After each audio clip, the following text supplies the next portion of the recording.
अरू कुनै कुनै च्याप्टरका छुटेफुटेका यताउता चाहिँ म त्यो बुकको फोटो खिचेर ट्याक्कै हालिदिउँला 2-4टा कन्टेन्ट त्यो यसो हेर्नु त्यति गरेपछि लगभग समेट्छ होला क्वेसन ब्याङ्कहरू यसो हेरेर कुनै समेटिए छैन भने मलाई खबर गर अनि म त्यो गरौँला नत्र भने यति गरेपछि तिमीहरूको कोर्स पनि लगभग सकिन्छ अनि अलिकति ग्याप राखेर टेस्ट जस्तो गरौँला एउटा फर्मुलाहरू सोधेर भए पनि केही अरू कुरा गरेर भए पनि क्वेसन साह्रो त यो पहिला अनि यो चाहिँ बीएस ग्रेवालको किताबमा गरेछ है किताबमा एकदम जम्प गरेर एकै पानामा गरेछ यो लामो छ प्रोसिड्युर चाहिँ उहाँ त एकैपटक भ्यालु निकालेर भ्यालु राखेको छ के बुकमा चाहिँ त्यो प्रोसिड्युर अलिकति लेन्दी छ त्यहाँ कम्प्लिटली एक्सप्लेन क्लियरली छैन त्यही भएर मैले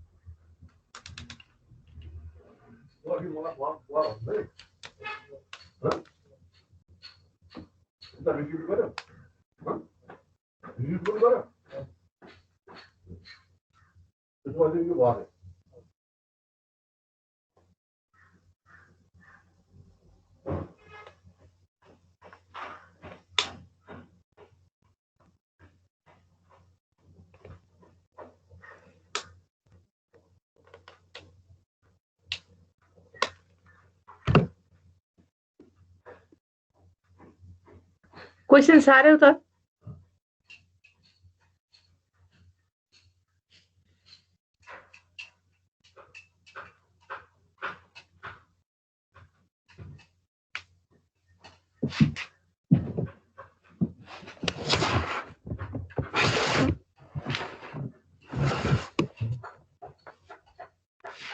साह्रै म्याम क्वेसन सारेपछि त्यो क्वेसन नै पढेपछि तिमीहरूले के बुझ्छौ भन्दाखेरि एउटा स्क्वायर छ अरे त्यो चाहिँ कसरी बाउन्डेड छ अरे कहाँदेखि कहाँसम्म छ त्यसको डोमेन भन्दाखेरि x = 0 देखि 4 सम्म छ अरे y = 0 देखि 4 सम्म छ र हाइट चाहिँ h = 1 छ भनेपछि तिमीहरूले सुरुमै के बुझ्यौ त x 0 देखि स्टार्ट भएछ x 4 सम्म जान पर्यो एक एक स्टेप साइजको फरकमा एक एकको फरकमा x 0 बाट 4 सम्म जान पर्यो y 0 बाट फेरि 4 सम्म जान पर्यो एक एकको फरकमा अब त्यो स्क्वायर त्यो स्क्वायर डोमेन 0 देखि 4 सम्म x र 0 देखि 4 सम्म y भएको र इच बीचमा चाहिँ h = 1 मा डिभाइड भएको डोमेन कस्तो बन्ला त्यो फिगर भन्दाखेरि तिमीहरूले फर्स्टमा यो स्क्रिनमा देखिराखे जस्तो फिगर बनाउँछौ यो नम्बरहरू केही नभएर फिगर मात्र बनाऊ है पहिला यो त पुरै एन्सर हो तिमीहरूले यहाँ देखिराखेको त्यो 24 - 2 - 8 0 छ अहिले तिमीहरूले पनि भर्दै जाने हो लास्टमा यस्तै बन्छ पहिला के गर यो कम्प्लिट केही पनि नभरिकन x = 0 देखि 4 सम्म बनाऊ y = 0 देखि 4 सम्म बनाऊ अनि बीचमा त्यसलाई टुक्राऊ कसरी टुक्राउने x = 0 देखि 1 मा एउटा भाग लगाऊ फेरि 1 बाट 2 मा अर्को h = 1 हुने गरी क्वेशनले भने जसरी चाहिँ यसलाई डिभाइड गर त कतिवटा मेस आउँछ भनेर के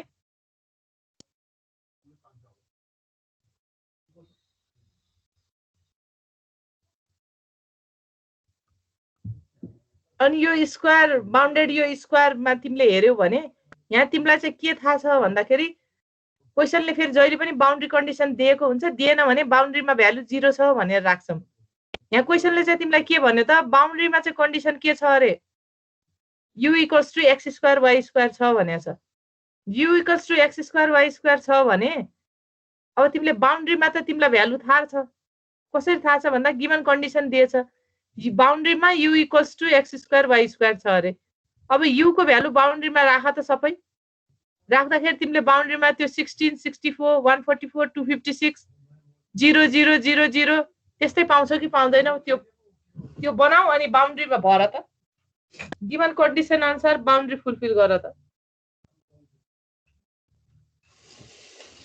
ओ त्यो बाउन्ड्री निकाल्दाखेरि केही कन्फ्युजन भयो अनि त्यहाँनिर सोध है पहिला बाउन्ड्री निकाल बाउन्ड्रीमा जस्तो x = 1 हुँदा y = 4 हुँदा एक्स स्क्वायर वाई स्क्वायर भनेको 16 हुन्छ। त्यही भएर फर्स्ट पोइन्ट यहाँनिर यो 16 हुन गएको। यहाँ के छ, एक्स भनेको 1 छ, वाई भनेको 4 छ। यहाँ एक्स 2 छ, वाई 4 छ। यो 144 हुँदाखेरि एक्स 3 छ, वाई 4 छ। 256 हुँदाखेरि एक्स 4 छ, वाई पनि 4 छ। फेरि त्यसरी नै यता हेर्यो भने पनि यो 16 हुनको लागि एक्स 4 छ तर वाई 1 छ। फेरि एक्स त जताततै 4 छ यहाँ राइट ह्यान्ड साइडतिर, तर वाई के छ 1 2 3 4 हुँदै गएर हामी बाउन्ड्री भर्छौँ। र तलको ठ्याक्कै एक्स एक्सिस र वाई एक्सिसमा चाहिँ एक्स को भ्यालु वाई एक्सिसमा 0, वाई को भ्यालु एक्स एक्सिसमा 0 छ। त्यही भएको हुनाले दुई साइडको बाउन्ड्रीमा चाहिँ केही भ्यालु देख्छौँ, दुई साइडको बाउन्ड्रीमा चाहिँ 0 आएको कारण त्यो।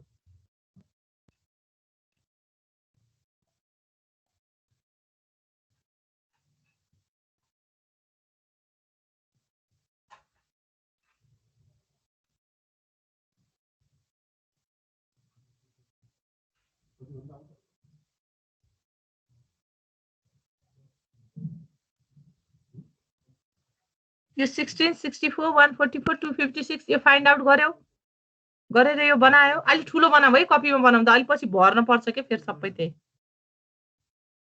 तिमीहरूले लास्टमा नि एक्जाममा गरेर यो यस्तो क्वेसन आयो भने यो हेरेपछि नै ठ्याक्क पोइन्ट कुन हो भन्ने थाहा हुन्छ के। यो अहिले स्क्रिनमा देखिरहेको फिगर चाहिँ एन्सर पनि हो कि त्यसको, किनभने मैले सबै पोइन्ट त्यहाँ भरिसकेको छु। यो 24 -2 -8 0 ती पोइन्टहरू भरेछु नि, एमा बीमा सीमा हो, त्यहीबाट आइसकेको छ कि। त्यो हेरेरै पत्ता लगाउन सकिन्छ कि ए भनेको पोइन्टमा कति रहेछ भ्यालु, बीमा कति रहेछ, त्यो डाटाले पत्ता लगाउन सकिन्छ कि। बाउन्ड्रीमा भ्यालु फिल गर्यो? गरे म्याम। ल ल अब अननोन चाहिँ के बस्यो त, अननोनलाई नेमिङ गर्ने के। कतिवटा मेस अननोन बस्यो त हाम्रो त्यहाँ, कतिवटा ग्रिड बन्यो त भन्दा 9वटा अननोन छ यो गिभन क्वेसनमा। त्यो 9वटा अननोनलाई चाहिँ ABCDEFGHI भनेर नेमिङ गरेछु। तिमीहरूले पनि यही नेममा नेमिङ गर, अहिले हिसाब गर्दाखेरि सजिलो हुन्छ। भ्यालु कति हो त्यो अननोन पनि नेमिङ गर। हो हाम्रो काम के हो र, अब त्यो बीचका अननोन प्यारामिटरहरूको भ्यालु कति होला, बाउन्ड्री कन्डिसन गिभन हुन्छ, त्यसअनुसार के हुन्छ स्क्वायर डोमेन हामीलाई गिभन हुन्छ। त्यो स्क्वायर भित्र चाहिँ हामीले इच ग्रिडको भ्यालु पत्ता लगाउने हो भनेको, त्यो इच मेस पोइन्ट पत्ता लगाउने हो भनेको। यहाँ ABCDEFGHI को भ्यालु कति छ, किनभने तिमीलाई के थाहा छ छेउछेउमा 0 0 छ अरे, अनि एकापट्टि छेउमा 16 64 एक्स स्क्वायर वाई स्क्वायरको टर्ममा छ अरे बाउन्ड्रीमा चाहिँ। त्यो छ भने यो बीचको ग्रिडमा कति होला भनेर पत्ता लगाउने है। यो पत्ता लगाउनको लागि अब लेखिसकेको भए सुन है। यो पत्ता लगाउनको लागि तिमीहरूलाई योभन्दा अगाडि मैले हिसाब गराएको थिएँ त्यो लास्टको क्लासमा। त्यतिखेर हामीले के भन्ने थियौँ भन्दाखेरि हामीलाई यस्तो हिसाब गर्नको लागि दुईवटा फर्मुला थाहा छ। एउटा स्ट्यान्डर्ड 5 पोइन्ट फर्मुला, अर्को डायगोनलको 5 पोइन्ट फर्मुला। अनि मैले तिमीहरूलाई के भनिरहेको छु भन्दाखेरि स्ट्यान्डर्ड 5 पोइन्ट फर्मुला चाहिँ एक्ज्याक्ट फर्मुला हो, त्यसले दिएको भ्यालु एक्ज्याक्ट हुन्छ। त्यो चाहिँ फेरि कस्तोमा लगाउने भन्ने कुरा, हामीले स्ट्यान्डर्ड 5 पोइन्ट फर्मुला लगाउने भनेको हामी सेन्टर पत्ता लगाउँदैछौँ भने एक स्टेप साइज अगाडि पछाडिको हामीलाई चाहिँ सेन्टरको भ्यालु थाहा छ भने हामीले बीचको पोइन्ट पत्ता लगाउन सक्छौँ भनेर अस्ति नै गरेर पनि हेरेको थियौँ। भनेपछि स्ट्यान्डर्ड 5 पोइन्ट फर्मुला लाग्ने ठाउँमा जहाँ चाहिँ स्ट्यान्डर्ड 5 पोइन्ट फर्मुला लगाउने। तर स्ट्यान्डर्ड 5 पोइन्ट लगाउन सकिने केस छैन। जस्तो बाउन्ड्री हेऱ्यो भने यहाँ त बाउन्ड्रीबाट त कति टाढा छ, जस्तो कि तिमीलाई ई पत्ता लगाउन पर्यो भने स्ट्यान्डर्ड 5 पोइन्ट पत्ता लगाउनको लागि त तिमीलाई के थाहा हुनुपर्छ, ई पत्ता लगाउन डी थाहा हुनुपर्छ, एफ थाहा हुनुपर्छ, बी थाहा हुनुपर्छ, एच थाहा हुनपर्छ। तर त्यस्तो त पोसिबल छैन, किनभने एक स्टेप साइज अझ बाहिरको भ्यालु मात्र हामीलाई थाहा छ कि जुन भ्यालु हामीलाई थाहा छ त्यो बीचमा त ठ्याक्कै एक स्टेप साइजको फरकमा छैन नि। यो फर्मुला निकालेको भनेको h = 1 हुँदा सुरुमा यो फर्मुला बनाउने बेलामा स्ट्यान्डर्ड 5 पोइन्ट फर्मुला हामीले लेख्ने बेलामा चाहिँ कहाँनिर लाग्छ भने थियौँ एक स्टेप साइजको फरक भएको स्क्वायर छ भने त्यहाँ हामीले स्ट्यान्डर्ड 5 पोइन्ट लगाउन सक्थ्यौँ। तर यहाँ त हामीलाई के छ, स्ट्यान्डर्ड 5 पोइन्ट लगाएर सबै पत्ता लगाउन सक्दैनौँ। अनि अस्ति पनि हामीले के गर्यौँ, जहाँ जहाँ स्ट्यान्डर्ड 5 पोइन्ट लगाएर पत्ता लगाउन सकिँदैन डायगोनलको 5 पोइन्ट फर्मुला पनि छ। त्यो डायगोनलको 5 पोइन्ट फर्मुला चाहिँ एक्ज्याक्ट फर्मुला होइन, तर त्यसले पनि भ्यालु पत्ता लगाउन हामीले सक्छौँ। र पछि त्यो भ्यालुलाई चाहिँ हामीले चाहिँ रिफाइन गर्दै गर्दै गएर एक्ज्याक्ट भ्यालु निकालेको थियौँ। कसरी निकालेको थियौँ? इटरेटिभ प्रोसेस गरेर निकालेको थियौँ। योभन्दा अगाडि जहाँ जहाँ हामीले स्ट्यान्डर्ड 5 पोइन्ट लाउँछ त्यहाँ त्यहाँ लगाएको थियौँ, जहाँ जहाँ डायगोनल लाउँछ लगाएको थियौँ। त्यसपछि नम्बर अफ इक्वेसन बनाएर सल्भ गरेको थियौँ भने रिल्याक्सेसन मेथडले चाहिँ अर्को प्रोसिड्युर भन्छ के। यसले के भन्छ भन्दा जहाँ जहाँ तिमीले स्ट्यान्डर्ड 5 पोइन्ट लगाउन मिल्छ लगाऊ, लगाउन मिल्ने नमिल्नेमा डायगोनल लगाऊ, सबै पोइन्टहरू पत्ता लगाऊ पहिला, र रिल्याक्सेसन मेथड युज गरेर कति रेसिड्यु आउँछ त्यो रेसिड्युलाई पछि रिल्याक्स गर्दै ब्यालेन्स गर्दै जाऊ भन्छ के यसले चाहिँ। भनेपछि अब फर्स्टमा के गर्ने भन्दाखेरि तिमीलाई ABCDEFGHI थाहा छैन, तिमी पत्ता लगाउनु पर्यो। पत्ता लगाउनलाई के गर्छौ? अब तिमीले ए पत्ता लगाऊ, बी पत्ता लगाऊ, यो पत्ता लगाउँदै जाने है। अब फर्स्टमा मैले ईबाट स्टार्ट गरेछु है, सेन्टर पत्ता लगाउन खोजेछु। ई पत्ता लगाउनको लागि मैले स्ट्यान्डर्ड 5 पोइन्ट फर्मुला लगाउन खोज्दैछु। स्ट्यान्डर्ड 5 पोइन्ट फर्मुला लगाउने भनेको ई भनेको के हुन्छ ल सुन है, म भन्छु अनि। ई भनेको यहाँ कर्सर हेर्यो भने स्ट्यान्डर्ड 5 पोइन्टले खास एक्ज्याक्ट ई भनेको के हुन्छ? D plus B plus F plus H divided by 4 हो ई भनेको। तर हामीसित त त्यो पोसिबिलिटी छैन, त्यही भएर हामी के गर्छौँ त एक स्टेप बाहिरको बााउन्ड्री हेर्छौँ, योभन्दा एक स्टेप अगाडि दिन्छौँ। ई भनेको म भन्दैछु सुन है, बााउन्ड्रीमा हेर त 0 प्लस 64 प्लस 0 डिभाइडेड बाई 4 गरेर ई भनेको पोइन्ट निकाले। यो लगाउनलाई मैले स्ट्यान्डर्ड 5 पोइन्ट फर्मुला युज गरेँ।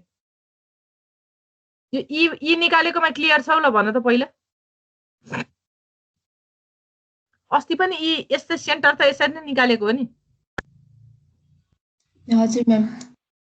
अनि तर यो निकालेको ई करेक्ट होइन भन्ने नि थाहा छ है तिमीहरूलाई, किनभने यो करेक्ट हुन्न नि त। किनभने ई करेक्ट हुन त हामीलाई एक स्टेप साइज अगाडिका सबै डी थाहा हुनुपर्छ, बी थाहा हुनुपर्छ, एच थाहा हुनुपर्छ, एफ थाहा हुनुपर्छ। तर हामी त डी भन्दा नि एक स्टेप अगाडिको भ्यालु लिँदैछौँ। त्यही भएर यो लगभग ई यति होला भनेर पहिला टेन्टेटिभ एउटा निकालेको के। ल तिमीहरूले ई निकाल त।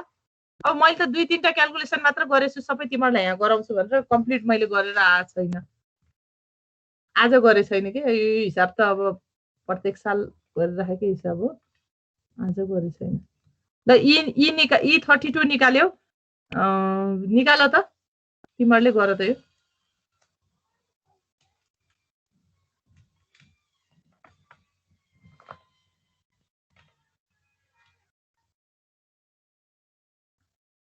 E32 आयो,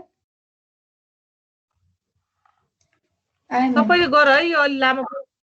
ई आएपछि अब हेर है, त्यहाँ फिगरमा हेर त। ई आएपछि तिमीलाई अब एकछिन सोच है, ए निकाल्न पर्यो, सी निकाल्न पर्यो, जी निकाल्न पर्यो, आई निकाल्न पर्यो भने हेर है एकपटक, ए निकाल्न पर्यो, सी निकाल्न पर्यो, जी। स्ट्यान्डर्ड 5 पोइन्ट त लगाउन सकिन्न त्यसमा, किनभने एकपटक एलाई हेर है। एमा स्ट्यान्डर्ड 5 पोइन्ट लगाउनलाई तिमीलाई के चाहिन्छ त? डी चाहिन्छ। एमा स्ट्यान्डर्ड 5 पोइन्ट भनेको ए इक्वल्स टु के हुन्छ सुन है, 0 plus 16 plus B plus D divided by 4 हुने हो। तर डी र बी त छैन नि। अब यसो सोच त, ई आइसकेछ भने ए निकाल्नको 5 पोइन्ट लगायौँ भने त हेर है, ए भनेको डायगोनलको 5 पोइन्ट लगायो भने त ए भनेको यो पोइन्ट हो। यो पोइन्ट निकाल्नलाई हामीले के चाहिन्छ? 0 plus E 0 plus 64 divided by 4 गर्यो भने ए आउँछ डायगोनल 5 पोइन्ट फर्मुलाले। डायगोनल 5 पोइन्ट फर्मुला लगाएर ए निकाल भन्यो भने ए कति निकाल्छौ? निकाल त। ए लगाउनलाई त अरु फर्मुला कति निकाल्यौ भन त? 24। ल अब यसरी नै के गर, ए निकालेपछि पहिला सी निकाल। ल डायगोनल लगाउने जति सबै निकाल। ए निकाल, सी निकाल, जी निकाल, आई निकाल। निकाल त कति कति आउँछ। ल सीमा पनि डायगोनलै लगाउने हो, जीमा पनि डायगोनलै लगाउने हो, आईमा पनि डायगोनल लगाउने हो।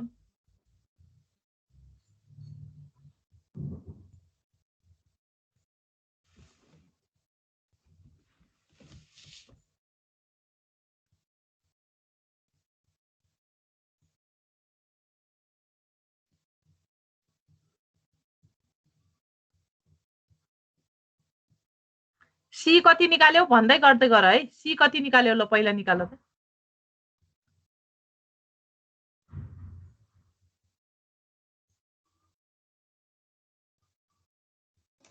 104। 106 106 कसको हो मेरोमा ल के जोड्यो भन त डाटा के राख्यो 106 मलाई भन त 104 होला नि ल त्यो 6 निकाल्नेले भन त डाटा के लियो 6 निकाल्नेले के प्लस के डिभाइडेड बाइ 4 के गर्यो भन त भनेर भनेको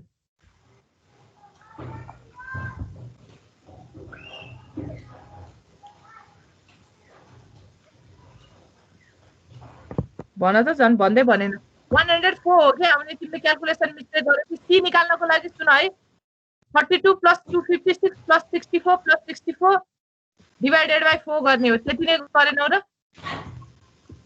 म्याम त्यही गरियो ल त्यसो भए 104 आउँछ अब जी निकाल आई निकाल ल जी निकाल त पहिला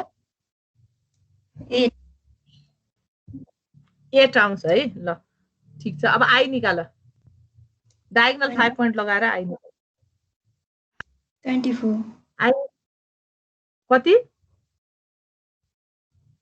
24 ल ठीक छ अब बाँकी रह्यो के डी र एफ रह्यो डी र एफ लाई अब के लगाउने तिमीसित स्ट्यान्डर्ड 5 पॉइंट लगाउन सक्छौ अब यहाँ त भने डायगोनल लगाइरहनु पर्दैन अब डी र एफ निकाल त डी निकाल एफ निकाल अब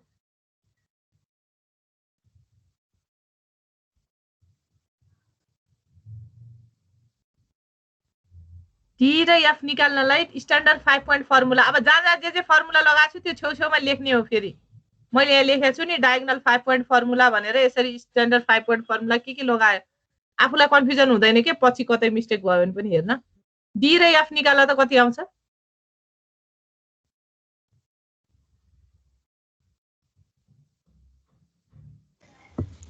24 56 डी 24 निकाल्यो हजुर ल के जोड घटाउ गर्यो भन त मलाई डी 24 निकाल्नलाई 0 ई को पॉइंट ई को पॉइंट कति हो 0 प्लस 32 अनि प्लस 0 प्लस 64 कताबाट 0 र 64 गर्यो डीलमा स्ट्यान्डर्ड 5 पॉइंट लगाऊ भनेको तिमीले डी निकाल्नलाई ई लियौ भन्ने बित्तिकै त त्यहाँ त स्ट्यान्डर्ड 5 पॉइंट लगाएनौ एउटा हेर है डी हेर म यहाँ कर्सर मुभ गर्दैछु स्ट्यान्डर्ड 5 पॉइंटले के भन्छ 0 प्लस ई को पॉइंट 32 प्लस ए को पॉइंट 24 प्लस जी को पॉइंट 8 भनेको 0 plus 32 plus 24 plus 8 divided by 4 गर्दा डी 16 आउँछ के बुझेनौ यो तिमीले त फर्मुला उल्टो लगायो अघि फर्मुला मिलेन के एउटामा डायगोनल भन्यौ एउटामा डायगोनल पनि भनेनौ डायगोनल लगायो भने पनि यसमा सुन है डायगोनल डी मा लगायो भने 0 प्लस 56 प्लस 0 प्लस 16 हुन्छ डिवाइडेड 16 र 56 आयो ल त्यो अघि 24 भन्नेले हेर है किनभने डायगोनल लगाउँदा पनि तिमीले भनेको पोइन्ट मिलेन के डायगोनल लगाउँदा पनि त यसमा 56 प्लस 0 प्लस 16 आउँछ डिवाइडेड बाइ 4 हुन्छ तर डायगोनल लाउने हैन पहिला यस्तो हिसाबहरुमा सेन्टर निकाल्ने सेन्टर निकालेपछि त्यसमा स्ट्यान्डर्ड 5 पॉइंट फर्मुला लगाएर निकाल्ने त्यसपछि यी कर्नरका पोइन्टहरु निकाल्ने बाहिरको सबै त्यो चाहिँ डायगोनलको 5 पॉइंट फर्मुला लगाएर निकाल्ने किनभने ई को युज जताततै हुन्छ त्यसपछि अनि बीचको पोइन्ट जस्तो यहाँ नेमिङ गर्दा डी र एफ निकाल्नको लागि फेरि स्ट्यान्डर्ड 5 पॉइंट लगाउने अब तिमीहरुले के निकाल्यौ भने सुन है A24 B56 C104 D16 E32 F56 G8 H16 I24 भन्ने पोइन्ट तिमीले निकाल्यौ तर यो निकालेको पोइन्ट ठीक छैन भन्ने हामीलाई नि थाहा छ के किन थाहा छ त सबैमा स्ट्यान्डर्ड 5 पॉइंट फर्मुला लगाउन पाएकै छैनौ अब फेरि क्रस चेक गरेर हेर्यो भने पनि यो त मिस्टेक हुन्छ किनभने स्ट्यान्डर्ड 5 पॉइंट फर्मुलाले दिएको भ्यालु नै एक्ज्याक्ट हुने हो त्यही भएर रिल्याक्सेसन मेथडले के भन्छ भन्दाखेरि अब रेसिड्यु क्याल्कुलेट गर्ने अरे के कतिले बढी घटी छ त बढी घटी के भछ त यहाँ कति जस्तो कि तिमीले A24 निकाल्यौ भने A24 नै हो कि कतिले ए चाहिँ बढी घटी छ त कति रेसिड्यु रहछ यसमा पोजिटिभ रेसिड्यु रहछ कि नेगेटिभ रेसिड्यु रहछ कि त्यो रेसिड्यु निकालेर ब्यालेन्स गर्ने रिल्याक्सेसन मेथड भन्छ के त्यसलाई अब के गर्ने भन्दाखेरि इच पोइन्टमा रेसिड्यू कति छ रेसिड्यू क्याल्कुलेट गर्ने सेकेन्ड काम भनेको हाम्रो त्यो हुन्छ है। ल हेर त यहाँ मैले क्याल्कुलेटिङ फर अल पोइन्ट भनेर लेखेछु, यो फाइनल भ्यालु यति आउँछ भनेर लेखेँ मैले हो। यो यतिसम्म तिमीहरूले निकालिसक्यो I = 24 सम्म। अब नाउ क्याल्कुलेटिङ फर रेसिड्युअल भनेको छ। रेसिड्युअल क्याल्कुलेट गर्नको लागि सबैमा स्ट्यान्डर्ड 5 पोइन्ट लगाउने। सबैमा स्ट्यान्डर्ड 5 पोइन्ट लगाउँदाखेरि अब एकछिन सुन है, म यहाँ भन्छु तिमीहरूलाई। यो ल ए भन्ने पोइन्टमा हेर त, ए भन्ने पोइन्टमा स्ट्यान्डर्ड 5 पोइन्ट फर्मुला लगायो भने तिमीहरूले के लेख्छौ ल भन त मलाई पहिला। ए भन्ने पोइन्टमा स्ट्यान्डर्ड 5 पोइन्ट फर्मुला लगाऊ भने ए भनेको कति भन्छौ ल कसैले भन त।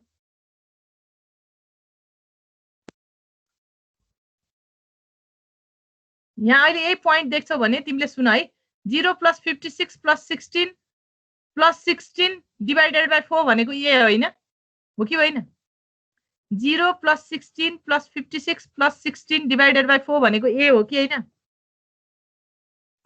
हो म्याम। अब फेरि म एउटा लाइन भन्छु है, यही इक्वेसनलाई के यसैलाई बराबरको अगाडि पछाडि गरेर भन्छु है। सुन है, मैले पोइन्ट ए को रेसिड्यू क्याल्कुलेट गर्नको लागि पोइन्ट ए मा स्ट्यान्डर्ड 5 पोइन्ट लगाउँदैछु है। स्ट्यान्डर्ड 5 पोइन्ट लगाएँ भने मैले के भन्छु भन्दा 0 + 16 + 56 + 16 - 4 × 24 = 0 हुनुपर्छ। यो कुरा ठिक छ? कपीमा लेख त एकपटक पहिला ल। 0 + 16 + 56 + 16 - 4 × 24 = 0 हुनुपर्छ। यो कुरा ठिक छ? स्ट्यान्डर्ड 5 पोइन्ट फर्मुलाले त्यही भन्ने होइन? फेरि भन्नु त। ल 0 लेख त। 0 + 16 0 + 16 + 56 + 16 0 + 16 + 56 + 16 - 4 × 24 - 4 × 24 भनेर लेख। यो पोइन्ट ए को कुरा गर्दैछु है मैले। पोइन्ट ए मा स्ट्यान्डर्ड 5 पोइन्ट फर्मुला भनेको यही होइन र? त्यो डिभाइडेड बाइ 4 भन्नु र त्यो कुरा एउटै होइन? हो म्याम। सबैले हेर है, त्यो यो सबै क्याल्कुलेट गर्दा 0 आउँछ भन्नु र त्यो पोइन्ट ए भनेको चारवटा पोइन्ट डिभाइडेड बाइ 4 भन्नु एउटै हो। बराबरको एकापट्टि साइडमा ल्याएको आउनु पर्ने 0 हो। अब तिमीले के गर त, यही फर्मुला जताततै लगाऊ। पोइन्ट ए मा अहिले भर्खर भनेको फर्मुलाले 0 आउनु पर्थ्यो, तर 0 आउँछ। क्याल्कुलेट गर त कति आउँछ त्यहाँ? -4 × 24 = 0 आउनु पर्ने कति आउँछ? -8 आयो। -8 आउँछ है। ल अब के यो यता हेर त। अब यो कुरालाई यता हेर है। रेसिड्युअल एट ए भनेको छु मैले। यो रेसिड्युअल क्याल्कुलेट गर्न खोज्दैछौँ के हामीले, त्यही भएर यसलाई आरए भन्ने नेमिङ गरेको। यो रेसिड्युअल क्याल्कुलेट गर्दा मस्ट बी 0 हुनुपर्ने थियो, तर -8 आइदियो भनेको ए भनेको 0.24 होइन रहेछ। किन त? त्यो = 0 आउँथ्यो नि त। त्यो पोइन्ट्स लिएर चारवटा त्यसको कर्नर पोइन्ट हेर्दा त 0 आउनु पर्ने थियो। 0 नआइकन -8 आइदियो भने त्यो रेसिड्यू रह्यो त्यहाँ। अब यो रेसिड्यूलाई अहिले पछि ब्यालेन्स गर्ने हो। पहिला सबै पोइन्टमा रेसिड्यू कति छ क्याल्कुलेट गर ल। ल आरबी कति हुन्छ, आरसी कति हुन्छ, सबै तिमीहरूले निकाल त ल पहिला। निकाल त यति। मैले स्क्रिन स्लाइड चेन्ज गरेछु। आरबी निकाल, आरसी निकाल, आरडी निकाल। अघि आरए जसरी -8 निकाल्यौ त्यसरी नै आरबी। ल पहिला आरबी निकाल त। तिम्रो त्यही पाथमा आउँछ कि आउँदैन हेर्नु पर्यो नि। आरबी निकाल। फिगर देखाइदिनु न। फिगर अनि अघि बनाउनु त। आरबी कति आउँछ ल निकाल ल। रेसिड्यू एट बी निकाल्न के गर्ने सुन है, म भन्छु। स्ट्यान्डर्ड 5 पोइन्ट लगाउने हो सबैमा। अब 24 + 64 + 104 + 32 - 4 × 56 = 0 हुनुपर्छ। 0 आउँछ कि के आउँछ?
तिमीहरूले रेसिड्यु बी मा कति निकाल्यौ?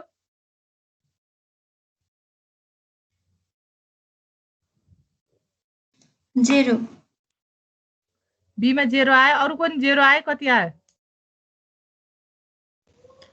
मैम 0 आयो आरबी। ल ल आरबी 0 आयो भाइ। अब आरसी निकाल, आरडी, आरई, आरएफ सबै निकाल र। आरआई सम्म निकाल।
आरसी कति आयो? रेसिड्युल एट सी कति आयो?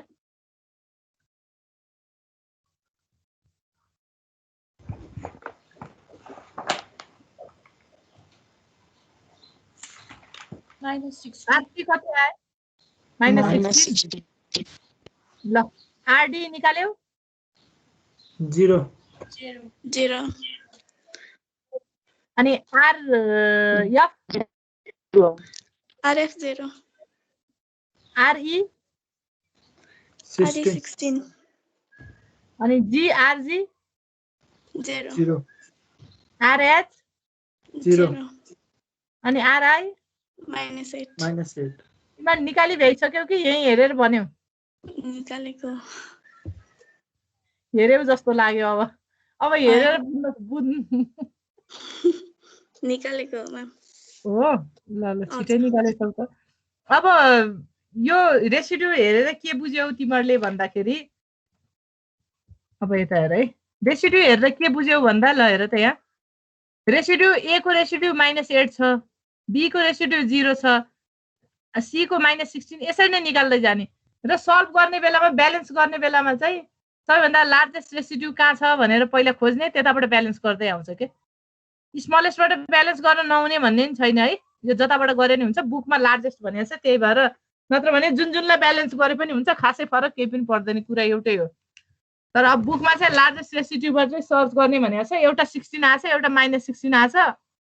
बुकमा पनि पहिला +16 लाई ब्यालेन्स गरेछ, पछि -16 लाई ब्यालेन्स गरेछ, किनभने मोडभित्र हो।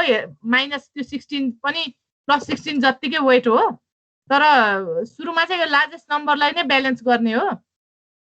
बुकमा त्यसरी नै भनेको छ कि, नत्र भने यो 16 लाई ब्यालेन्स नगरी म पहिला 8 लाई ब्यालेन्स गर्छु भन्दा नि फरक केही पनि आउँदैन है, पोइन्ट एउटै आउँछ फेरि।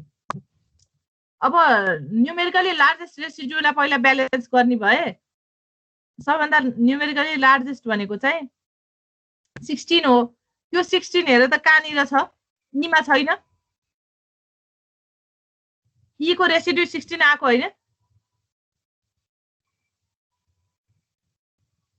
यतिसम्म बुझ्या छौ है?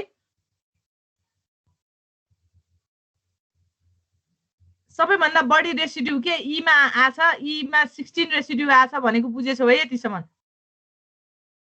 हजुर मैम। अब रेसिड्यु 16 आयो, आउन पर्ने कति थियो त हामीलाई थाहा छ? 0 आउन पर्ने थियो के। भनेको त्यो आरई पोइन्ट निकाल्दा तिमीले के लेख्यौ? आरई पोइन्ट निकाल्दा 16 + 56 + 56 + 16 - 4 × 32 = 0 हुन पर्ने, तर 16 भइदियो। भनेपछि =0 हुनको लागि अब के गर्न पर्यो त? त्यहाँ त्यही काम गर्ने हो कि। त्यो =0 हुनलाई के गर्न पर्यो? 4 थप्न पर्यो नि त्यहाँ। लार्जेस्ट 16 रेसिड्यु बस्न गछ, यो -16 भइदिएको भए त्यो एक्सप्रेसनमा कतै के -16 भन्ने टर्म चाहिँ आइदिएको भए त यो 16 र यो 16 त काटिन्थ्यो र ब्यालेन्स भएर 0 हुन्थ्यो नि। त्यही भएर हामीले के गर्न पर्यो भन्दाखेरि ई पोइन्टलाई 4 ले बढायौं भने ई त 4 इन्टु ई हो पोइन्ट त अघि 4 इन्टु 32 गरेको होइन रेसिड्यु निकाल्ने बेलामा भनेपछि त्यो 32 पोइन्टलाई त तिमीले 4 ले बढाउन सक्यौ भने त रेसिड्यु त 16 ले ब्यालेन्स त्यो 16 आएको रेसिड्यु 0 हुन्छ भन्न सकिन्छ यो भनेको कुरा बुझ्यौ रेसिड्यु 16 आयो ई भन्ने पोइन्टमा ई भन्ने पोइन्ट कति थियो 32 थियो अब हिसाब गर्ने बेलामा फेरि रेसिड्यु निकाल्दा फर्मुला के गर्छौ जुन पोइन्ट निकाल्न लागेको हो त्यसलाई चाहिँ 4 इन्टु ई गर्छौ ई पोइन्ट निकाल्दैछौ भनेपछि त रेसिड्यु 16 आयो भने त्यो त 4 ले मल्टिप्लाई भएर 16 हुने जस्तो कि रेसिड्यु 16 आइदियो भने कति थप्न अथवा घटाउन पर्ला त त्यो 32 भन्ने पोइन्टमा भन्यो भने 32 मा 16 घटाउने बढाउने त होइन ई भन्ने पोइन्टमा 16 बढ्ने हो रेसिड्यु चाहिँ 16 ले घटाउन सकियो भने ब्यालेन्स हुन्छ नि त्यही भएर ई भन्ने पोइन्ट त फेरि 4 ले मल्टिप्लाई भएको छ त्यही भएर त्यो 32 मा चाहिँ 4 जोड दियो भने ठ्याक्कै 0 हुन्छ भन्न खोजेउ के यो कुरा बुझ्यौ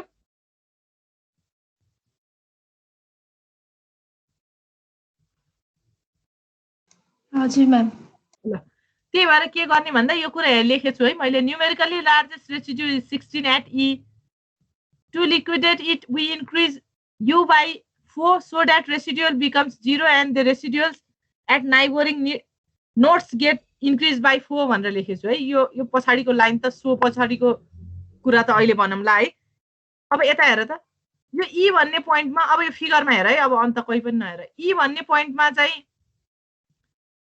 32 ई को भ्यालु 32 हो भनेर तिमीले सुरुमा निकाल्यौ त्यसपछि के देख्यौ त यसमा ई भन्ने पोइन्टमा 16 रेसिड्यु आयो भनेर त्यसलाई राइट ह्यान्ड साइडतिर लेख्यौ अब यो 16 लाई ब्यालेन्स गर्नको लागि चाहिँ कति चाहिन्छ त 4 चाहिदो रहेछ भनेर त्यो 32 भकै पोइन्टतिर तिमीले 4 लेख्यौ अब ब्यालेन्स गरिसकेपछि यसको रेसिड्यु कति भयो त प्रत्येक पोइन्टको राइट ह्यान्ड साइडतिर रहेको रेसिड्यु हो त्यही पोइन्टको मुनि लेखेको चाहिँ त्यसैको भ्यालु हो भनेपछि यसलाई हेर है ई भनेको पोइन्ट पहिला 32 रहेछ मैले कर्सर मुभ गरे यसरी त्यसपछि त्यसमा 16 ब्यालेन्स रेसिड्यु आइदियो त्यो रेसिड्यु ब्यालेन्स गर्नलाई 4 थपियो त्यो पोइन्टमा अनि रेसिड्यु 0 भयो भन्यो के अब नयाँ ई भनेको पोइन्ट त कति हुन्छ 32 + 4 गर्दाखेरि ई भनेको पोइन्ट त नयाँ पोइन्ट त 36 हुन आउँछ अनि यो हेर्ने बित्तिकै एन्सर पनि यही फिगर हेरेर पत्ता लगाउन सकिन्छ के अब सोच त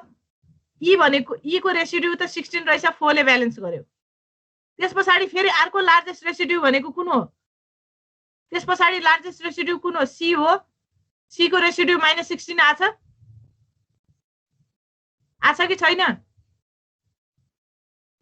अच्छा अब हेर है यो फिगरबाटै भन्छु म यसैबाट यसको रेसिड्यु -16 आछ भने अब सी भनेको पोइन्टमा तिमीले -4 थप्दियो भने रेसिड्यु 0 हुन्छ यो सी पहिल्यै 104 आछ सुरुमा तिमीले क्याल्कुलेट गर्दा अब यसमा -4 थप्ने भनेको लास्टमा यो पोइन्ट कति हुन्छ 100 हुन्छ 104 -4 गर्दा त 100 हुने भयो भनेपछि अब रेसिड्यु 0 हुन गयो हो यसरी प्रत्येकको रेसिड्यु निकाल्ने अब दुईटाको बाँकी छ निकाल त ल कतिले ब्यालेन्स गर्ने तिमीले के निकाल भन्दाखेरि ए र आई को रेसिड्यु ब्यालेन्स गर्नलाई रेसिड्यु अघि के निकाल्यौ आर ए मा रेसिड्यु -8 आछ आर आई मा रेसिड्यु कति आछ आर आई मा पनि रेसिड्यु -8 आछ हो भने यो दुईटालाई ब्यालेन्स गर्नको लागि कतिले मल्टिप्लाई गर्ने होला के कतिले जोड्ने घटाउने होला भन्न त यो ए र आई भन्ने पोइन्टमा रेसिड्यु -8 आछ यो -8 लाई ब्यालेन्स गर्नको लागि कतिले जोड्ने घटाउने गर्न पर्ला त्यो पोइन्टमा ल त्यो भन्न त मलाई तिमीले अनि बुझ्यौ कि बुझेन थाहा हुन्छ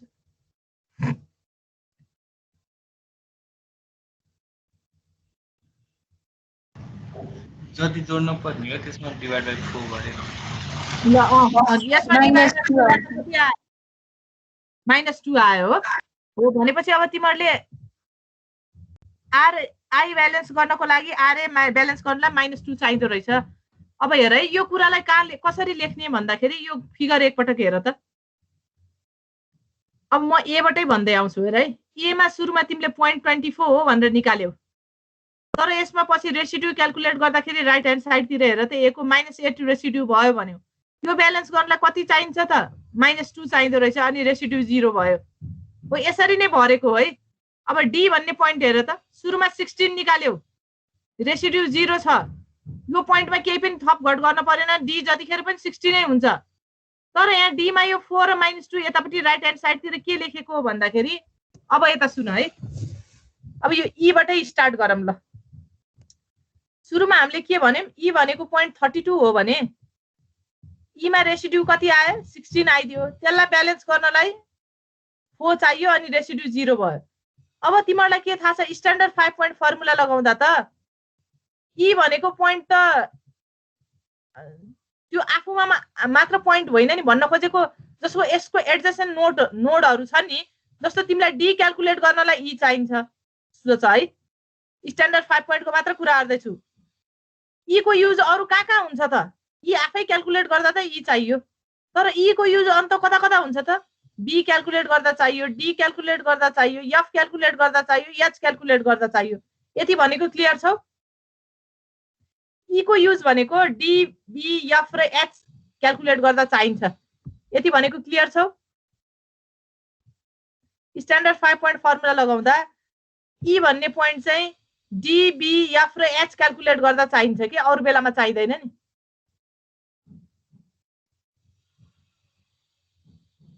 हजुर म्याम। हो त्यही भएर यो e आफैमा रेसिड्यु जेनेरेट गर्यो यसले। भनेको e भन्ने पोइन्ट पहिला निकाल्यो 32 आयो। तर यो 32 होइन, यसमा त 16 त रेसिड्यु आइदियो। हामीले चेक गरेर हेर्दाखेरि यो रेसिड्यु ब्यालेन्स गर्नलाई तिमीले 4 थप्यौ यसमा। अब रेसिड्यु 0 भयो। तर इन्डाइरेक्टली यो पोइन्टले इफेक्ट गर्ने त अरु कुन पोइन्टलाई हो त d लाई हो, b लाई हो, f लाई हो, h लाई हो। त्यही भएर यो b को राइट ह्यान्ड साइडतिर हेर त b त क्याल्कुलेट गर्दा 56 आथ्यो, रेसिड्यु 0 आयो, सक्यो। b भनेको पोइन्ट त रेसिड्यु 0 आयो भने जहिले पनि 56 हुन्छ। यो पोइन्ट त चेन्ज हुँदैन। तर यसको यो राइट ह्यान्ड साइडमा पहिलो 4 लेखेको चाहिँ के कारणले हो भन्दा e लाई ब्यालेन्स गर्नलाई 4 युज गरेछ। त्यही भएर यसको एडजसेन्ट नोडमा पनि e पोइन्ट चाहिँ b निकाल्दा पनि e चाहिन्छ। त्यही भएर e को इफेक्ट चाहिँ इन्डाइरेक्ट इफेक्ट चाहिँ b मा पनि हुन्छ भनेर यो राइट ह्यान्ड साइडतिर चाहिँ रेसिड्यु लेख्ने ठाउँमा 4 लेखेको b मा कारण चाहिँ e को कारणले गर्दाखेरि लेखेको हो। अब d मा हेर त d मा यो 0 भन्दा मुनि 4 लेखेको पनि e कै कारणले गर्दा लेखेको हो। f मा पनि यो 0 भन्दा तल 4 लेखिया छ नि, यो e को कारणले गर्दा लेखेको। h मा पनि 0 भन्दा तल 4 लेखेको, त्यही e को कारणले गर्दा लेखेको। अब c हेर है। c मा के छ? c मा पनि रेसिड्यु आएको थियो। c लाई आफैले ब्यालेन्स गर्नलाई -4 चाहिन्थ्यो। तर c पोइन्ट को युज के निकाल्दा हुन्छ त b निकाल्दा हुन्छ, f निकाल्दा हुन्छ। यति भन्दा क्लियर छौ? अन्तत c को युज हुँदैन, b र f निकाल्दा हुन्छ। स्ट्यान्डर्ड 5 पोइन्ट लगाउँदाखेरि c को युज b र f निकाल्दा मात्र चाहिन्छ, अरु पोइन्टलाई त चाहिदैन नि। हो म्याम। हो त्यो हो भने c को रेसिड्यु कति आछ यो ब्यालेन्स गर्नलाई लास्टमा चाहिने पोइन्ट -4 आछ नि। त्यो इन्डाइरेक्टली b मा इन्डाइरेक्टली त्यसले f मा पनि असर गर्छ भनेर यो b मा -4 लेखेको, f मा -4 लेखेको कारण त्यो हो। यो 4 भन्दा मुनि -4 लेखेको। अब अरु दुईटा पोइन्टमा हो रेसिड्यु आएको। अब a मा हेर त a मा -2 चाहिदो रहेछ ब्यालेन्स गर्न। तर a पोइन्ट के क्याल्कुलेट गर्दा चाहियो d र b क्याल्कुलेट गर्दा चाहियो नि। त्यही भएर d मा हेर त तल यो -2 लेखेको a को रेसिड्यु ब्यालेन्स गर्नलाई कति चाहिन्छ त्यो लेखेको। b मा पनि -2 लेखेको कारण त्यही हो। अब i को हेर त i मा पनि -2 चाहिन्छ। i पोइन्ट को युज के मा हुन्छ फेरि f निकाल्दा हुन्छ, h निकाल्दा हुन्छ। त्यही भएर f मा यो लास्टमा -2 र h मा -2 लेखेको चाहिँ भनेको यो फिगरै हेरेर तिमीहरुले चाहिँ लास्टमा यो फिगर बन्ने लास्टमा रहेछ नि त लास्टमा। अनि यो हेरेर अब पोइन्ट a भनेको कति हो त यही हेरेर भन्न सकिन्छ। a भनेको लेफ्ट ह्यान्ड साइडतिर पोइन्ट लेखेको भनिसके मैले। 24 - 2 a 22 आउँछ। b कति रेसिड्यु 0 छ, सकिहाल्यो 56। c कति 104 - 400, d 16, e 36, f 56, g 8, h 16, i 22 भनेर यो पोइन्ट लास्टमा यसरी निकाल्नु। यो बुझ्यौ तिमीहरुले?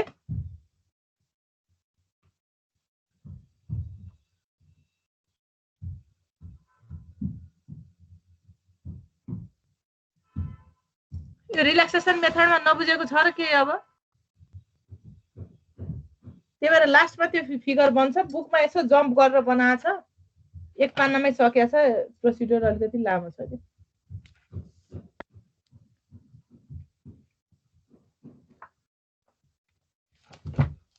यो भयो है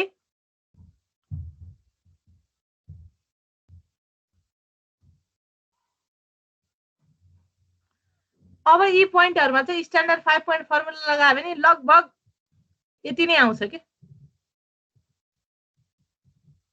रिल्याक्सेसन मेथड युज गरेर ब्यालेन्स गर्दै गर्दै आएको हो एक्ज्याक्ट नआए पनि लगभग 22 छ भने 22 पोइन्ट समथिङ आउला अथवा 21 पोइन्ट समथिङ आउला कहिले कहिले 22 पनि आइदिन्छ यी पोइन्ट चाहिँ अब सर्दैनन् के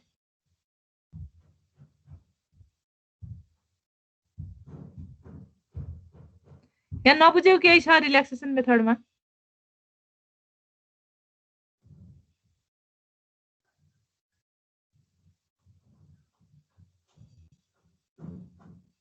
भन त नबुझेको कतै छ र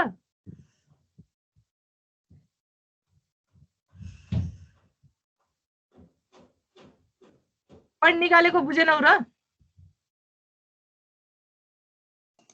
बुझेँ म्याम ल अब एकपटक घर गरेर हेर्दा हुन्छ अनि तिमीहरूको यति भएपछि त्यो लगभग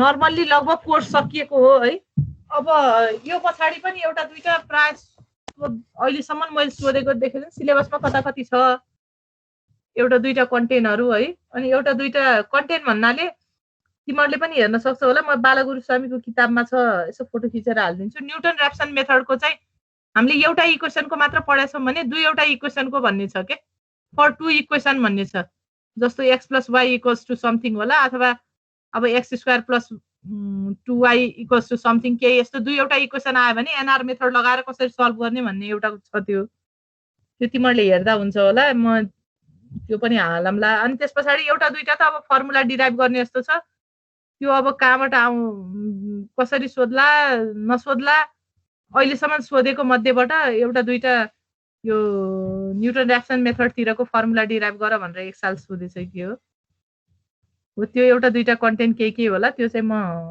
तिमीहरूलाई भोलितिर हालिदिउँला है त्यो हेर्नु लगभग यति नै हो तिमीहरूको कोर्स त हिट इक्वेसन हेर्न पर्यो यो हेर्न पर्यो अनि अब एक दुई दिन भोलि पर्सिबाट ल्याब गर्ने कि है एउटा दुईटा तिमीहरू ल्याब गरेर बुझाउँछौ कि मैले असाइनमेन्ट ल्याब लेखेको ठाउँमा ल्याब गर्नको लागि तिमीहरूले सीमा गर्दा नि हुन्छ C++ मा गर्दा पनि हुन्छ है अब ल्याब गर्ने भनेको कस्तो भन्दाखेरि तिमीहरूलाई जस्तो कि बाइसेक्सन मेथडको चाहिँ ल्याब गर मैले भने तिमीहरूले सीमा त्यो बाइसेक्सन मेथडको प्रोग्रामलाई रन गराएर राख्ने हो जस्तो हामीले बाइसेक्सनको अल्गोरिदम लेखेका छौँ न्युटन ऱ्याप्सन मेथडको अल्गोरिदम पढेका छौँ हामीलाई अल्गोरिदम त थाहा छ नि अल्गोरिदम थाहा भए पछाडि अब त्यसैलाई कोडमा उतार्ने हो अनि कोडमा उतारिसके पछाडि अब तिमीले प्रोग्राम रन गरेपछि त्यसैले आउटपुट दिन्छ त्यही भएर यो अब एउटा दुईटा क्लास ल्याब गरौँला है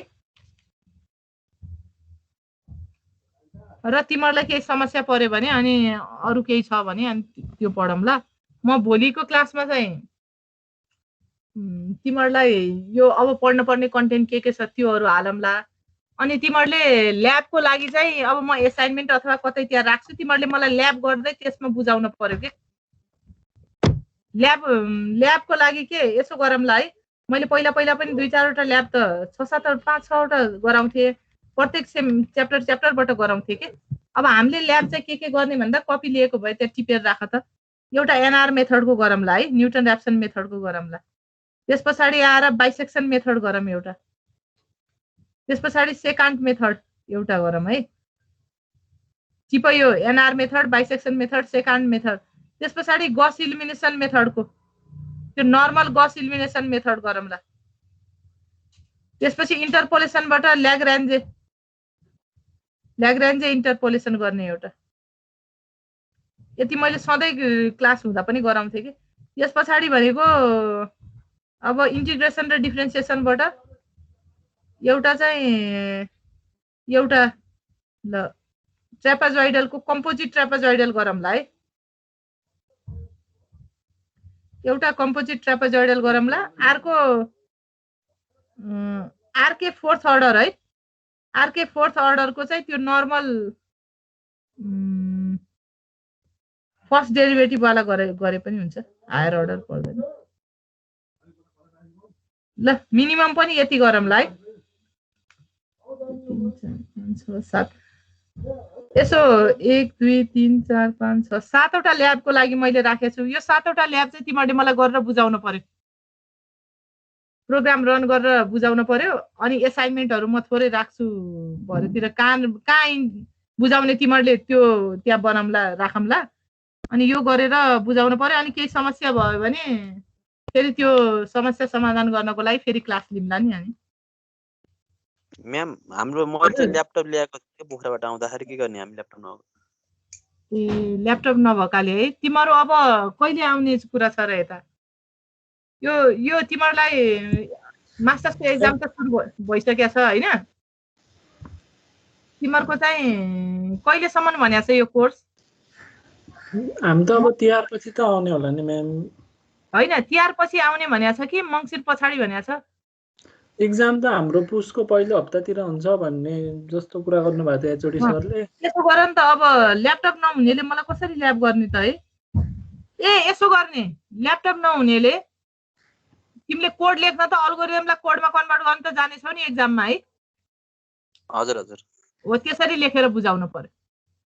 म हेर्छु अनि त्यो है। जस्तो ल्याबमा पनि तिमीहरूलाई के भन्छ फाइनलमा, ल्याब सिट तयारी गर्छौ नि, त्यसरी लेखेर भए पनि देखाउनु पर्यो। किनभने अल्गोरिदम तिमीसित हुन्छ, अल्गोरिदम भइसके पछाडि त त्यसलाई कोडमा उतार्ने हो। अब कोडमा उतारेर कपीमा उतारेर बुझाउनु पर्यो फोटो खिचेर। ल्यापटप नहुनेले त्यसो गर, ल्यापटप हुनेले प्रोग्राम रन गरेर बुझाऊ है, त्यो गर्दाखेरि हुन्छ। ल त्यही गरौँ ल। मैले यसलाई चाहिँ एक हप्ता टाइम राख्यो भने हुन्छ होला है ल्याबको लागि चाहिँ। म्याम अलि बढी हो, त्यसो भए यसो गर्छु नि त। हजुर कि अब तिहार पछि पोखरा गइन्छ ल, लगत्तै तिहार पछि बुझाउँदा हुँदैन ल्याबमा कम्प्युटरमै गरेर? भो कम्प्युटरमा नगर, यसरी नै बुझाउनु है। अब फेरि तिहार पछि गइन्छ है गइन्न, 6सम्म त बिदै हुन्छ भन, 5 गतेसम्म त हो कि होइन? अब 5 गते पछि गएर तिमी 2-4 जनाको ल्याब पुर्ने कि अब अरू विषयको पनि त नजानेको थ्योरीहरू पढ्न पर्ने हुन्छ होला। यो त तिमीहरूलाई अलिअलि पास हुन्छ जस्तो त भएछ होला नि, भएछ कि छैन यो? अब अरू विषयहरू त अझ गाह्रा विषयहरू होला नि, ती पढ्न पर्यो। अनि यसको ल्याब कता गर्ने? यो झ्याउ हुन्छ। यो क्लियर गर। अनि मैले फेरि एसेसमेन्ट लिने पनि त भनेको छु नि त। एकपटक अब एचओडी सरसित कुरा गरौँला, नत्र मैले त यसरी नै भर्चुअली भए पनि जस्तो लिएर भए पनि एसेसमेन्ट सक्ने कि भन्ने कुरामा छु म त।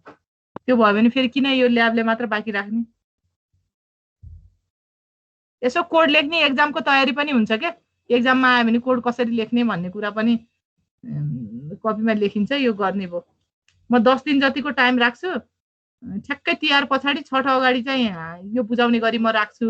अनि त्यस पछाडि एक दिन हामी टेस्ट जस्तो गर्ने कि के गर्ने, अथवा टेस्टै नगरे पनि यो बुझाउँदाको दिनमा छलफल जस्तो गर्नलाई हाम्रो सेड्युलमै मङ्गलबारमा क्लास राख्छु कि एक दिन। र त्यतिखेरसम्म म एसाइनमेन्टहरू पनि दिएको हुन्छु, तिमीहरूले नजानेको सोध्ने। अनि तिमीहरूको तयारी के कस्तो हुँदैछ, एसाइनमेन्टहरूको यताउता फिडब्याक सबै कुरा त्यो क्लासमा कुरा गरौँला, तिहार पछाडिको मङ्गलबारको क्लासमा। मङ्सिरको 1-2 गतेतिर हुन्छ होला, 2-3 गतेतिर है। ल त्यही गरौँला है, त्यही गरौँला। अब क्वेसन ब्याङ्क हेरेर यसो पढ्ने। अब क्वेसन पनि कुन सालको कसले सल्भ गर्ने म सबै हाल्छु के भरे। तिमीहरूलाई एसाइनमेन्ट म पढ्न मजा आयो। हजुर भोलि अब के पढ्ने र केही नजानेको छौ भन त, केही पढाउनु पर्ने। अहिलेसम्म पढेको मध्ये कुनै यो चाहिँ हामीलाई दोहोऱ्याइदिए हुन्थ्यो जस्तो भछ र? नभए नर्मल्ली त सकियो कि, नर्मल्ली सकियो। मैले भने नि एउटा दुईटा ती डेरिभेसनहरू छन्, त्यो त अब तिमीहरूलाई म हालिदिन्छु, तिमीहरूले हेर्ने हो। फर्मुला डिराइभ गरेको कुरा हो। न्युटन्स फर्मुला निकाल्नको लागि गस इलिमिनेसन फर्मुला लिएर आएको छ, अनि त्यसको एभरेज जस्तो निकालेछ, अनि 2-4 लाइन डिराइभ गरेपछि आउने कुरा हो। अब त्यो त्यस्तो कुरा अब कन्भर्जेन्स तिमीहरूले हेरेछौ कि छैनौ डिफ्रेन्ट मेथडको कन्भर्जेन्सको कुरा त्यो डेरिभेसन छ त्यो त एक्सप्लेन गरेर यहाँ भन्ने कुरो केही पनि छैन कि त्यही भएर ती कुराहरू त त्यो मैले तिमीहरूलाई हालिदिन्छु तिमीहरूले हेर्न पर्छ अब त्यसलाई हेर्ने बेलामा त्यतिखेर हेर्ने बेलामा अलिकति सर्टकट बनाएर हेर्ने कि अब के गर्ने होला त्यो तिमीहरू आफ्नै इन्डिभिजुअलमा डिपेन्ड गर्ने कुरा हो के अब त्यो डेरिभेसन थोरोली पुरै गर्छौ कि तिमीहरूको लेभलमा त्यस्तो आवश्यक छैन है फेरि जस्तो कुनै पनि उसको कन्भर्जेन्स रेट कति छ भने त्यो लास्टमा आएको अलिअलि सुरुको जान्नियो अनि त्यसको प्रोसिड्युर जान्नियो भने लास्टमा आएको एक्सप्रेसन याद भयो भने पनि त्यो एक्सप्रेसन लेखेर यसको चाहिँ सुपर लिनियर छ क्वाड्रेटिक छ यो चाहिँ यस्तो छ भनेर भन्नको लागि त्यो लास्टमा आएको त्यसको त्यो आउटपुटले बताउने हो के त्यही भएर त्यसरी हेर्दाखेरि हुन्छ र तिमीहरूको लेभलमा आउने क्वेसन पनि होइन कहिले कहिले सोधेछ त्यही भएर अब यसको लागि धेरै देशमा जान सकिन्न कि यस्तो छ तिमीहरूलाई पनि गाह्रो हुन्छ त्यत्रो हेर्न त त्यसलाई त्यसरी नै लाइटली हेर्नु भरे म हाल्छु अनि हेर न अनि अर्को हप्ता सल्लाह गरौँला के रहेछ ल अब हजुर हाम्रो कम्पेरिटिभली अनलाइनमा बढी छिटो सिक्दै कि अफलाइन क्लासमा बढी छिटो सिक्दिन्छ अनलाइनमै अलि छिटो सकिएन त अफलाइनमा त अब यो हिसाब तिमीहरू मध्ये कतिले गरेछौ कि गरे छैनौ 2-4 जनाले गरेछौ होला अब 1-2 जनाले त गरेछौ है अब लगभग यस्तै नै हुन्थ्यो होला उही आउटपुट चाहिँ अलि फिजिकल्ली भए बढी आउँथ्यो के अहिले त तिमीहरू मैले बिर्जानमा जति बोलिरहेका छन् तिनले हिसाब गरेका छन् 20-25 जना त केही पनि नगरिकन बसेछन् के त्यो त हुँदैन थियो नि त त्यो त हुँदैन थियो उनीहरूले पनि केही न केही गर्न पर्थ्यो एउटा क्लासमा नआए पनि अर्को 2टामा आएका हुन्थे केही त हुन्थ्यो नि यहाँ त अब तिमीहरू बोल्ने जतिले त मेरो विचारमा आउटपुट तिमीहरूलाई क्वेसन मैले सोधिराखेको छु हिसाब गराएकै छु गराउँदाखेरि तिमीहरूले एन्सर भने अनुसार त राम्रै नै गरेछौ कि जस्तो पनि लाग्छ है अब अरूलाई चाहिँ कस्तो छ अब नत्र भने लगभग न्युमेरिकल मेथडको यस्तै हो कि अब ल्याबहरू भएको भए अब यो अहिले त हामीले पुरै थ्योरी पढिए अब ल्याब हुन्थ्यो अनि एसाइनमेन्ट भन्यो एसेसमेन्ट भन्यो उस्तै होला एनएमलाई त अब क्लास पनि त कति क्लास त भइराखेकै छ त होइन उस्तै होला न्युमेरिकल मेथडलाई अरू विषयलाई गाह्रो भन्छ कि बुझ्यौ अब जस्तो हामीले पढाउने अरू अब बेसिक इलेक्ट्रोनिक्सहरू पढाउँदाखेरि चाहिँ मलाई फिजिकल्ली एउटा क्लासमा हुने कुरालाई मैले 3टा क्लास भर्चुअली एक्स्ट्रा पनि लिनु परेछ कि बरु यसमा चाहिँ त्यो समस्या भएन हजुर त धेरै छिटो पढाउनुहुन्छ भनेर भनिरहेको थिए भाइहरू त भाइहरू भन्दा बेसिक पढ्नेहरूले हजुर म्याम जियोमेट्रिक्समा पढाउनुहुन्छ हैन हजुर जियोमेट्रिक्समा पढाउनुहुन्छ हैन कहाँ उनीहरूलाई त त्यो फिजिकल्ली भएको भए त 3टामा पढाउँथ्यो होला म एक टाइममा पढाउने मैले 3 पटक गरेर पढाएको छु बेसिक इलेक्ट्रोनिक्सको कोर्स चाहिँ यति भेग छ कहाँ छिटो हुने अझ सर नै दिँदैनन् एउटा डेरिभेसन पढाउँदाखेरि 2 पिरियड गएको हुन्छ यस्तो भएछ होइन म आफैलाई पनि त्यस्तो भइराखेको छ नि उहाँ त आधा कति 30% कोर्स बाँकी छ क्या अझै अब डिजिटल इलेक्ट्रोनिक्स अब त्यो होला उनीहरूलाई अब जियोमेट्रिक्सको विद्यार्थीलाई आफै सोच न तिमीहरूलाई अस्ति हाम्रो सुरज सरले पढाउनु भएको सब्जेक्ट के अरे बेसिक इलेक्ट्रोनिक्स अब मैले तिमीहरूलाई माइक्रो प्रोसेसर र इन्टरफेसिङ पढाएँ सुरज सरले त्यतिखेर हो अब तिमीहरूलाई कति गाह्रो भयो त्यस्तै हो तिनीहरूलाई त्यो बेसिक अझ तिमीहरू त इलेक्ट्रोनिक्स ब्याकग्राउन्डको तिमीहरूलाई त अलिकति इन्ट्रेस्ट पनि हुने भयो तिमीहरूलाई त अलिकति त्यो पछाडि हामीलाई चाहिन्छ भनेर तिमीहरूले पनि इफोर्ट लगाउने भयो अब जियोमेट्रिक्समा त इलेक्ट्रोनिक्स हामीलाई किन पढ्नु पर्यो होला भनेर सोध्छन् होला पहिला त्यसपछि आएर बिचारा उनीहरूलाई बेसिक इलेक्ट्रोनिक्स त्यही छ ट्रान्जिस्टर त्यही पढ्नुपर्छ तिमीहरूले पढे जस्तो common emitter common base configuration सबै छ अनि त्यति मात्र हो र सुपरपोजिसन थ्योरम नोटन्स थ्योरम त्यसमै छ डायड जेनर डायड अनि त्यसपछि आएर यो ट्रान्जिस्टरको पनि डिभाइडर त्यो बायसिङहरू अनि ट्रान्जिस्टर मात्र हो र फेट त्यही छ मसफेट छ अनि मसफेटको पनि फेरि सिमस त्यही छ अनि यी सबै फेटहरू मिसाएर बनाएको गेटहरू छ फेरि त्यहाँनिर लजिक गेटहरू त्यस पछाडि communication system up amp oscillator positive feedback negative कति छ अनि डिजिटल इलेक्ट्रोनिक्सको पुरै यिनीहरूले चाहिँ कहाँसम्म पढ्छन् भन्दाखेरि मेसिन डिजाइन बाहेक जम्मै पढ्छन् के भएपछि त उनीहरूलाई आफैलाई कस्तो भयो होला भन म आफै आत्तियो एउटा फिजिकल्ली 1 पिरियडमा हुने मैले 3 पिरियडमा सक्न पाएको छैन त्यस्तो भएछ तिमीहरूलाई पनि त्यस्तै भयो होला तिमीहरूलाई अरू सब्जेक्टमा यस्तो समस्या भएछ कि छैन छिटो गयो जस्तो